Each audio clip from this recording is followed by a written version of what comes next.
শুধুমাত্র এই গণঅভ্যুত্থানে আহতদের জন্য বিশেষভাবে স্পেশালাইজ ডেডিকেটেড একটা ইউনিট করে দেওয়া হবে এবং এই ডেডিকেটেড ইউনিটে শুধুমাত্র তাদের জন্য সম্পূর্ণ ফ্রিতে কিন্তু চিকিৎসা থাকবে। কোনো প্রাইভেট ইউনিভার্সিটি কলেজ একদম সম্পূর্ণ ফ্রিতে, কিছু হচ্ছে শুধুমাত্র ওষুধের পয়সাটা রাখবে। এখন যদি ওষুধের পয়সা দিতেও কারো সমস্যা হয় সেক্ষেত্রেও যেন আমাদেরকে জানায়। আমাদের এখানে 160-70 জন ভর্তি, নিটোরও এরকম 160-70 জন ভর্তি, সরওয়ার্দিতে 60 জনের মতো ভর্তি, কুর্মিটোলায় প্রায় 50 জন, মিটফোর্ডে আছে, মুগদাতে আছে, সব মিলে 500-600 ছাত্র জনতা এই সমস্ত হাসপাতালে ভর্তি। প্রাইভেট হাসপাতাল থেকে সবাই মোটামুটি ডিসচার্জ নিয়েছে, 2-1টা হাসপাতালে হয়তো 1-2 জন থাকতে পারে। আমরা চেষ্টা করব সরকারের যেখানে ওভারলোড হচ্ছে সেখান থেকে ডেডিকেটেড প্রাইভেট হসপিটালগুলিতেও শিফট করার জন্য, কারণ এখানে ওভারলোড হলে চিকিৎসা নিশ্চিত করা যাবে না, সেরকম নির্দেশনা আমরা দিচ্ছি। অলরেডি প্রাইভেট হসপিটালকে আমরা নির্দেশনা দিয়েছি এই আন্দোলনে যারা ছাত্র জনতা আহত হয়েছে তাদের কাছ থেকে মিনিমাম বিল নেওয়ার জন্য, আর যদি তাদের একবারই সম্ভব না হয় সেই বিলের ব্যবস্থা আমরা করব, কিন্তু কোনো ছাত্র জনতার উপরে বিলের বোঝা যাতে না চাপানো হয়। আর একটা বড় স্ট্র্যাটেজি হয়েছে যেটি সকাল থেকে আমার সঙ্গে সার্জিস সাহেব ছিলেন এবং হাসনাত আবদুল্লাহ পরিচালক মহোদয়, আমরা স্বাস্থ্যসেবা বিভাগের সচিব ডিজি মহোদয়ের সঙ্গেও কথা বলে সরকারিভাবেই সিদ্ধান্ত নিয়েছি এই প্রত্যেকটি সরকারি হাসপাতালে যারা ইনজুর্ড আছে তাদের জন্য ডেডিকেটেড একটা স্পেশালাইজড ইউনিট থাকবে, যেখানে ওই স্পেশালাইজড ডক্টর থাকবে, স্পেশালাইজড নার্স থাকবে, অন্য কোনো রুগী সেখানে থাকবে না এবং কোনো অ্যাটেন্ডেন্ট সেখানে অ্যালাউ করা হবে না।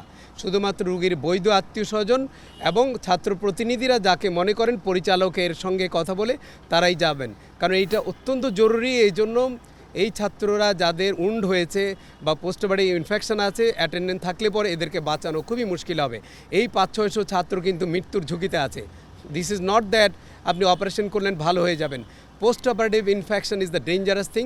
এটা হতে কিন্তু সময় লাগবে না, এটা যদি হয়ে যায় অ্যান্টিবায়োটিক রেজিস্ট্যান্স পরে কান্নাকাটি করেও কিছু হবে না। যে কারণে আমরা সমস্ত সরকারি হাসপাতালে কমন নির্দেশনা দিয়েছি এদের জন্য ডেডিকেটেড ইউনিট থাকবে, কাউকে ওখানে আমরা অ্যালাউ করবে না এবং 24/7 ওখানে চিকিৎসা নিশ্চিত করা হবে। প্রত্যেক সরকারি হাসপাতালে একটা হেল্প ডেস্ক থাকবে কাউন্সেলিং করবার জন্য, কারণ রুগীর লোকজন আসবে তারা যাতে তথ্যটি ঠিক মতন পান। আর আমার সঙ্গে হাসনাত সাহেব সকাল থেকে ছিলেন, উনি বাকিটুকু বলবেন। হাসনাত ভাই গতকালকে একটা কিন্তু কথা বলছিলেন যে এই সরকার অন্তর্বর্তী সরকারের কাছে প্রত্যাশা ছিল যে তালিকাটা অন্তত রোগীদের তালিকাটা করা হবে এবং এটা কিন্তু এটা হয়ে গেছে, এই তালিকা অলরেডি হয়ে গেছে, এটা মন্ত্রণালয়ে দেওয়া হয়েছে এবং বেসরকারি হাসপাতাল থেকে তালিকা দেওয়ার জন্য রবিবার পর্যন্ত আমরা সময় দিয়েছি। বাই সানডে সরকারি বেসরকারি সমস্ত ছাত্ররা কোথায় কতটুকু ইনজুরি হয়েছে, কারো ভীষণ লস হয়েছে, টোটাল ইনফরমেশান আমাদের রবিবারের মধ্যে হয়ে যাবে এবং একটা জাতীয় পদে কমিটি করা হচ্ছে, সেখানেও এটাকে অ্যাড্রেস করা হবে। ওকে হাসান ভাই, একটা তো অগ্রগতি হলো মোটামুটি, আপনি তো কয়েকদিন ধরেই এগুলোর মধ্যে আছেন, দেখছেন, জানতে চাইছি যে এখন তো নিশ্চয়ই সন্তুষ্ট আপনি, বা আর কি করণীয়? দেখুন, পূর্ণাঙ্গ ধাপের ক্ষেত্রে এটি হচ্ছে একটি অগ্রগতি, আজকে নিশ্চয়ই একটি অগ্রগতি। এতদিন পর্যন্ত যারা এই গণঅভ্যুত্থানে আহত হয়েছিল, ছাত্র এবং নাগরিক, শুধুমাত্র কিন্তু ছাত্র না, ছাত্র এবং নাগরিক যারা আহত হয়েছিল তাদের জন্য বিক্ষিপ্তভাবে চিকিৎসা ছিল। কোথাও এই ইউনিট, কোথাও আই ইউনিট, কোথাও অর্থোপেডিক্স, এরকম বিক্ষিপ্তভাবে ছিল এবং তাদের যে পোস্ট অপারেটিভ বিভিন্ন ইনফেকশনস হওয়ার যে সম্ভাবনা সেগুলো অনেক বেশি ছিল।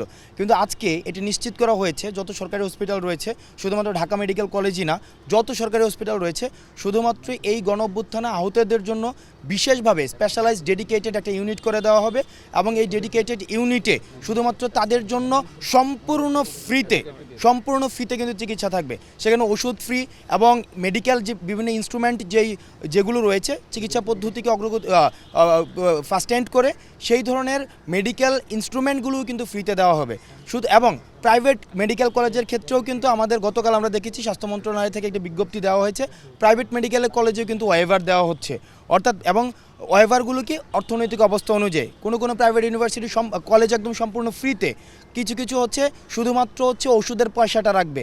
এখন যদি ওষুধের পয়সা দিতেও কারো সমস্যা হয় সেক্ষেত্রেও যেন আমাদেরকে জানায়। অর্থাৎ আমরা প্রাইভেট ক্ষেত্র এবং পাবলিক যেই প্রতিষ্ঠানগুলো রয়েছে চিকিৎসা সেবাতে সবগুলোতে আমরা নিশ্চিত করতে চাই আহত ছাত্র নাগরিক যেন একদম সম্পূর্ণ ফ্রিতে চিকিৎসাটি পায়, কারণ তাদের চিকিৎসা দেওয়া হচ্ছে বর্তমান সরকারের প্রথম এবং প্রধান প্রায়োরিটি।